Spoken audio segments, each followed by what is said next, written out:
Let us start with Taylor Lorenz. Taylor Lorenz. I'll refresh your memory. Taylor Lorenz wrote a hit piece on Ariadna Jacobs, who was founder of Influences or Influencers, an agency that represents influencers or talent. Wrote a hit piece on her, effectively destroyed Taylor Lorenz's life. Ariadna Jacobs is suing Taylor Lorenz for defamation and the New York Times. I had Ariadna Jacobs on a little while ago. Fantastic interview. A lot of people didn't like the business that she's in, representing influencers, and thinks it's exploitive, yada, yada. And I totally understand that. Not every walk of life is for everybody's feet. Taylor Lorenz wrote a hit piece on Ariadna Jacobs.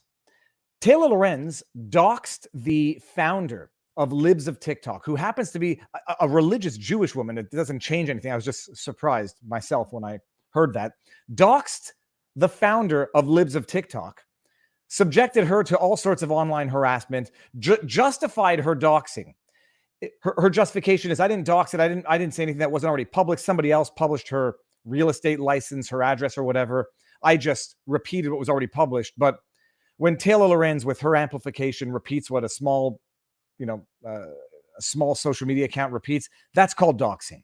Like I didn't dox anybody. I just repeated what was published in a database. That's pretty much doxing. Whether or not there's a legitimate reason to dox Libs of TikTok, in that they're public figures, you can't expect to do that anonymously for too long. That'll be your argument and your moral bridge to cross. She doxed the Libs of TikTok, but it was like 2 weeks after herself either sobbing or trying to sob, lamenting the horrors of her own doxing and how everybody uses every piece of information on the internet to go after you and say the nastiest things, sobbing in an interview how terrifying it is to get doxed and have people bombard you with emails, texts, whatever. You feel like any little piece of information that gets out on you will be used by the worst people on the internet to destroy your life. And it's so isolating. And terrifying. It's horrifying. I'm so sorry.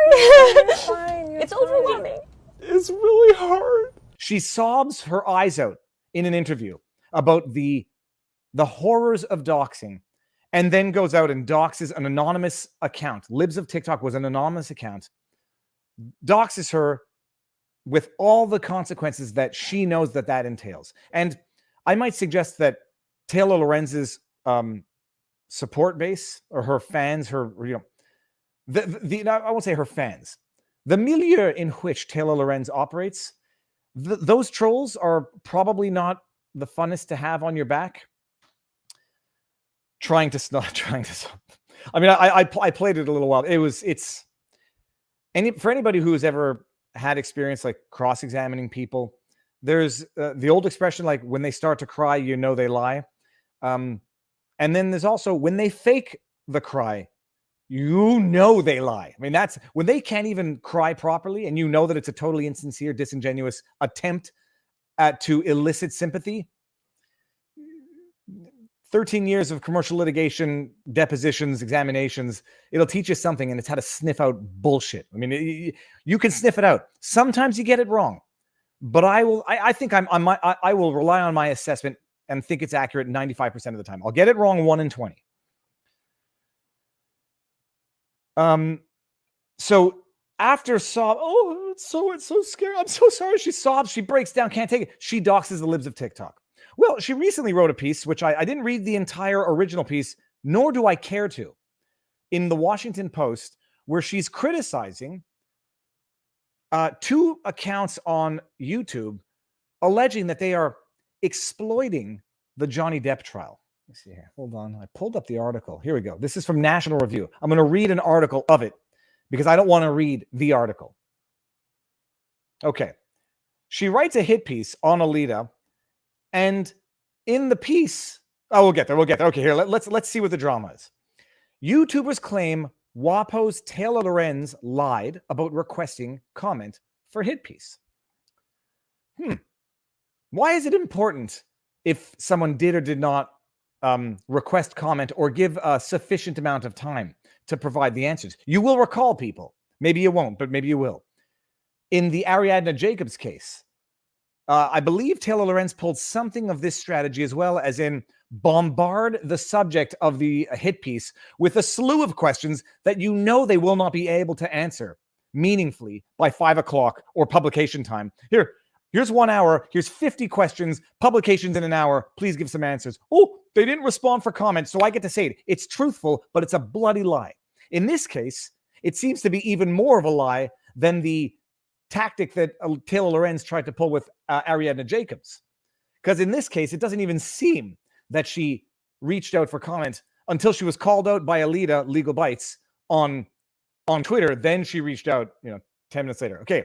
Washington Post reporter Taylor Lorenz is facing scrutiny again for allegedly lying again in a recent piece about whether she had requested comment from 2 YouTube personalities who she accused of monetarily exploiting the Johnny Depp trial. I'm going to get to my tweet at the end of this. Just remind me about the exploiting. Remind me about it. In the story published Thursday, Lorenz, who recently gained notoriety for exposing the identity of the anti-woke Libs of TikTok Twitter account, claimed that a handful of, quote, content creators capitalized on the Hollywood actor's courtroom drama to bolster their followings and revenue streams. Imagine faulting someone for doing something, doing work, and expecting to make money from the work that you're doing. Is that the new definition of exploiting now?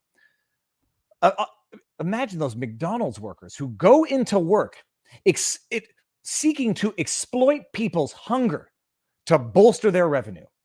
Imagine those shameless McDonald's workers. Oh, I'm sorry. She's making videos on YouTube, so it's somehow any different in terms of expecting remuneration for the work that you put in, and you're not twisting anybody's arm. You're not even asking. I mean, you're not even really asking people. Some people give super chats. Thank you all very much. It's not like you're not frauding anyone out of money. You're not begging. You're not shaming. You're just doing work.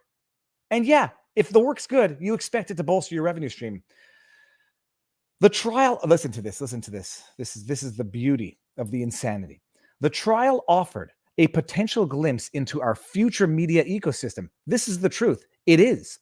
And you know what's in the future of that media ecosystem? Not you, Taylor Lorenz, not the Washington Post, not Fox News, who was the other one that just put something out that was idiotic? Not Vice News. Who was the other one? Not NBC News. You're right. It is offering a glimpse into our future media ecosystem. It's called people who actually know what they're talking about because they happen to actually be lawyers. They happen to gather information from multiple sources, have panelists on. It is the future of our ecosystem. And you know what's not going to have a place in there? Fake news, narrative-driven, MSM drivel. Where content creators serve as the personalities breaking news to an increasing number of viewers. Oh, does that make you jealous, Taylor Lorenz, Washington Post? Some people's viewers are going up exponentially. Some people have more viewers than legacy media itself. LegalBytes, she was streaming to 75,000 people live. Emily D. Baker, 175,000 people live. That's bigger than the biggest stadium in the United States live. Yeah, they're getting increased viewers, and legacy media is losing them. And in turn, define the online narrative around major events. Confession through projection, much, Taylor Lorenz? There's a difference between defining an online narrative versus reporting and allowing people to come to their own narrative, their own conclusions. There's a reason, by the way, LawTube predicted the outcome of this judgment more accurately than legacy rubbish. There's a reason. Sorry, I'm not interrupting too many times here in this quote. The creators can also bring in major personal profits in the process. Oh, God forbid. Imagine those lawyers representing those people at those big law firms charging $1,000 an hour, exploiting those cases to profit personally. They can also make some very big profits. Should we start shaming lawyers? In this new landscape, every big news event becomes an opportunity to amass followers, money, and clout. You don't do that if you put out rubbish. That might be why the Washington Post is losing followers, losing clout, and losing revenue, because it's publishing rubbish that no one's interested in reading. And the Depp Heard trial showed how the creator-driven news ecosystem can influence public opinion based on platform incentives. Well, Projection, again, much. It can influence public opinion. No, I'm sorry, that's more jealousy than projection. Although it lets you think, it's an indication as to how Taylor Lorenz thinks. What she wants to do is influence public opinion. She wants to determine the narrative. And when other people are actually influencing public opinion, but I will dare say without the filter, without the narrative-driven filter, jealousy and anger. Jealousy is the highly motivating factor of the week. Okay, so then let's get into the scandal. Sorry, I'm getting distracted. 2 social media figures whom Lorenz targeted. LegalBytes host Alida Mazica? How do you pronounce her last name? Mazica? If I had to say like my name, F-R-E, I would say Mazica. That's how I would pronounce it. It's not how it's pronounced. And an anonymous user named That Umbrella Guy, who got massive shout-outs during the trial, say that she never asked him for comment, even though she said she did in the piece. In the story, Lorenz said that, quote, Mazica and That Umbrella Guy did not respond to requests for comment. Then Alida comes out on Twitter and says, I can confirm that she never reached out to me until I called her out on Twitter. After I did, she reached out to me by Twitter DM, providing her phone number to me. She never attempted to make an appointment facility, whatever. Additionally, by the way, this is where it gets very interesting. Additionally, and I think importantly, she left out my name. She left out the name of my channel and the fact that I'm an attorney. You can imagine she says a YouTuber and That Umbrella Guy. So you might think that I have no idea who That Umbrella Guy is. He might be a lawyer. He might be a highly trained professional. He might be whatever. I have no judgment for the person. I've seen some of the tweets. It's interesting stuff. But imagine if Taylor Lorenz had mentioned that one of these YouTubers is a practicing attorney who's providing legal analysis in real time of legal proceedings, and then dare accuse her of exploiting. And we'll get to my tweet later, but I said, imagine accusing a lawyer of exploiting legal proceedings by providing legal analysis of legal proceedings and letting people come or not. But here, this is listen to this. Lorenz citing the reporting of Business Insider, which said Mazica earned $5,000 in 1 week by pivoting the content on her YouTube channel to nonstop trial coverage analysis. First of all, pivoting the content of her channel sounds like her channel was not already law-based. Pivoting the subject matter, it would just be a stupid thing to say because you don't report on one trial you don't report on one legal matter on a channel indefinitely. So it suggests that she's pivoting the content, as if to say she might have been like a food review channel, and now she's pivoted. LegalBytes has always been a law channel. There was no pivoting of the content of her channel. There was only pivoting of the subject because legal stories change from week to week. $5,000 in a week. First of all, I could probably also tell you it was much more than that, Taylor Lorenz. Does that upset you? Does someone making money through ad revenue because eyeballs are being drawn to the quality of their content, does that make you angry? They don't have to rely on ad dollars like the Washington Post does. They don't have to be beholden to anybody telling them what to publish in order to get those ad dollars. They give unfiltered, honest analysis, and they thrive. I can see that being aggravating to legacy media. The columnist also said that Umbrella Guy earned up to $80,000 last month, according to estimates by social media and social media. Oh, good. But the worst part was, where does it get here? The scandal also is